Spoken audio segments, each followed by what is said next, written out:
Okay so technically I was like I am sorry, मैं झूठ बोल रही थी।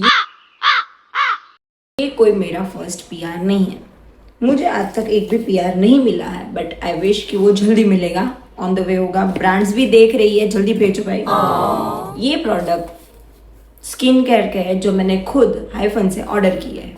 So let's unbox, let's see हमें इसमें क्या क्या मिलेगा। सबसे पहले हमें मिलता है hydra balance oil free moisturiser, क्योंकि मेरी स्किन बहुत ही ऑयली है तो ये ऑयली स्किन के लिए बहुत ही अच्छा है।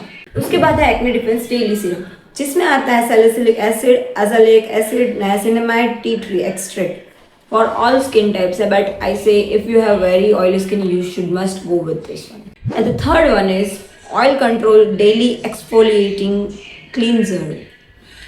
ये भी ऑयली स्किन के लिए बहुत ही ज़्यादा अच्छा है, so you can go for it. अगर आप चाहते हैं कि मैं इसका पूरा वीडियो बनाऊँ with my skin care journey, so follow करना मत भूलना।